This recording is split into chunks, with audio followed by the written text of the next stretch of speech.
우리가 쇼츠를 진짜 많이 보거든요. 저는 쇼츠 볼 필요 없다고 생각해요. 쇼츠 계속 한번 보세요. 아주 뇌가 썩어버릴 테니까. 제가 이런 말씀을 이렇게 거칠게 드린 이유는 우리가 기억에 대한 공부를 좀 해보면 가장 핵심적인 부분은 뭐냐면 이게 어쨌든 몇 개의 정해진 개수, 가장 잘 기억나는 개수가 이미 있기 때문에 너무 많은 것들을 노출시켜버리면 뇌가 작동을 멈춰버려요. 그냥 서버리는 거죠. 과부하가 와서. 그래서 저는 독서의 힘을 굉장히 강조하는데 생각해보세요. 단기 기억이 장기 기억으로 넘어가는 순간도 조합이 일어납니다. 그 가운데도 왜곡이 발생하죠. 이 장기 기억이 세월에 묻혀서 또 다른 흔적들, 또 다른 여러 먼지들이 붙으면 이게 실제 있었는지 없었는지도 헷갈리고요. 거기에 또 다른 사람들이 기억을 덧붙이면 그건 또 한 번 재해석되기 때문에 그 기억은 또 한 번 다른 기억이 되어버리는 거예요. 우리의 기억은 얼마나 취약한가. 재판 과정에 보면 알게 되는 게 있죠. 기록은 빼박이다. 기록은 그때의 순간이 물론 일부 왜곡될 수도 있겠습니다만 대부분은 그 기록은 우리에게 상당히 많은 흔적들, 사실의 흔적들을 남기게 됩니다. 또 다른 색깔, 또 다른 기억, 또 여러 변경된 기억 때문에 왔다 갔다 할 수 있지만 기록만큼은 선명해요. 여러분, 저는 신이 인간에게 준 능력이 3개가 있다고 생각합니다. 3가지. 그 중에서도 어른에게 가장 필요한 능력은 어떤 것인가 보면 어른의 기록이 좀 달라야 한다면 그 기록은 첫째, 성찰의 특징을 가지고 있어야 될 것이다. 여러분, 저는 신이 인간에게 준 능력이 3개가 있다고 생각합니다. 3가지. 첫 번째, 상상력. 두 번째, 공감력. 세 번째, 성찰력. 이 3가지가 있다고 생각하는데요. 상상력이라는 건 뭡니까? 아직 내게 오지 않은 미래를 끌어당겨서 마치 내가 현재의 이 미래를 사는 것 같이 그렇게 살아가는 그 방식, 또 이 미래를 하나씩 만들어가는 그 과정을 아울러서 저는 상상력이라고 불러요. 이 상상력과 또 다른 이름의 이 두 번째 능력이 바로 공감력입니다. 공감력은 뭡니까? 우리 하도 많이 강의 들어서 알죠. 공감하면 딱 떠오르는 사자성어. 역지, 사지. 역시 너는 나를 사지로 보내는구나. 역지사지라는 말은 뭡니까? 입장을 바꿔놓는 거예요. 여러분, 입장을 왜 바꿔요? 간단해요. 내가 입장을 바꿔나 봐야 내가 비로소 그 사람이 되어 보아야 비로소 그의 현실뿐만 아니라 들을 둘러싼 환경까지 고려하는 거예요. 공감이라는 말은 굉장히 다채로울 뿐만 아니라 굉장히 입체적인 측면으로 상대를 이해하는 과정이구나. 그러니 이 사람이 누군지 모르나 이 사람을 가정해서 그 사람이 되어보는 것, 이건 전 이렇게 표현합니다. 공감이라고 하는 건 지금 현재 시점에 너와 나 사이의 공간적 상상력이다. 전 이렇게 이야기를 합니다. 세 번째 있는 또 하나 신이 준 능력이 있다면 그건 성찰력일 텐데, 성찰이라는 건 뭡니까? 과거의 나를 호출하는 거예요. 내가 과거에 잘했던 나도 호출하고 잘못했던 나도 호출합니다. 잘했던 나 왜 호출해요? 얘 다시 불러들여가지고 지금 현재 시점과 미래 시점에 나를 위한 나의 일상의 힘과 에너지와 그리고 나의 땔감으로 쓰는 거 아니겠어요? 또 나의 잘못했던 나는 왜 데리고 옵니까? 간단하죠. 얘를 데려다가 똑같은 실수 반복하지 않는 거예요. 그래서 내가 어제보다 오늘이 낫고 오늘이 내일도 괜찮은 내가 되기 위해서 성찰이란 주체, 그 성찰이란 과정을 통해서 나는 the better one, 괜찮은 사람이 되는 그 과정 아니겠습니까? 저는 이 성찰을 이렇게 불러요. 너와 나 사이, 곧 나와 내 과거 사이의 시간적 상상력이다. 전 이렇게 부릅니다.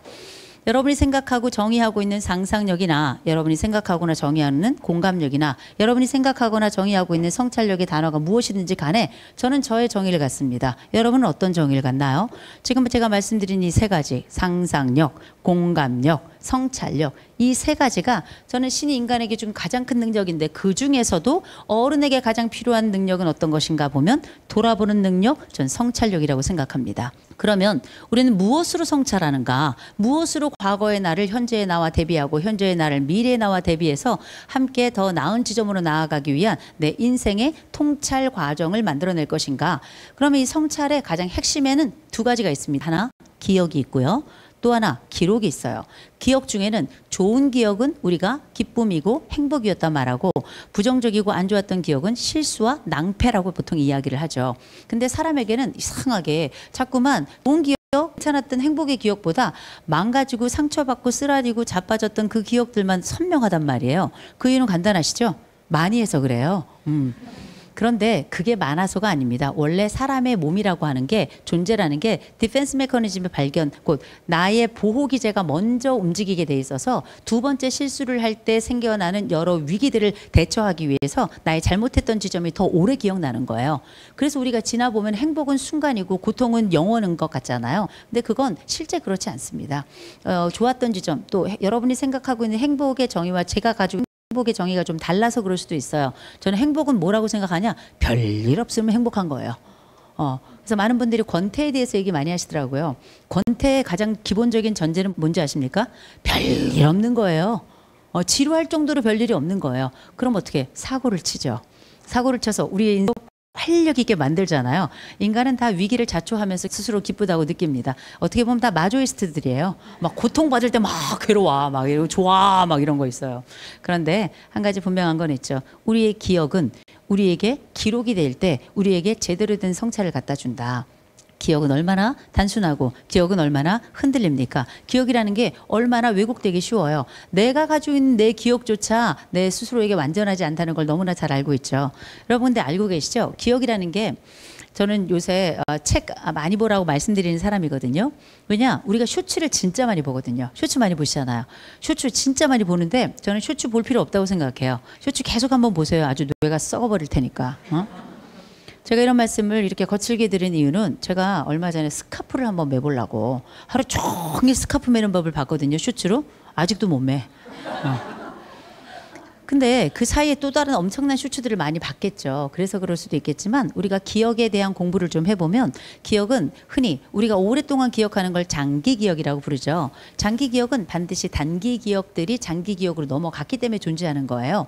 근데 단기 기억은 장기 기억으로 그냥 넘어가지 않습니다. 그 사이에 매직 넘버라는 게 있어요. 일명 그 단기 기억을 장기 기억으로 넘기기 위해선 우리가 작업 기억이라는 게 필요한데 이 작업 기억의 매직 넘버가 7 플러스 마이너스 2개입니다. 곧 한 번에 우리가 가장 장기 기억으로 넘기기 좋은 개수가 적게는 5개, 많게는 9개인 거예요. 그런데 이 정도 평균 나이 중년으로 넘어가죠. 줄어요. 5 플러스 마이너스 2개로. 왜 기억이 잘 나는 모양이죠? 잘 안 나. 그렇죠.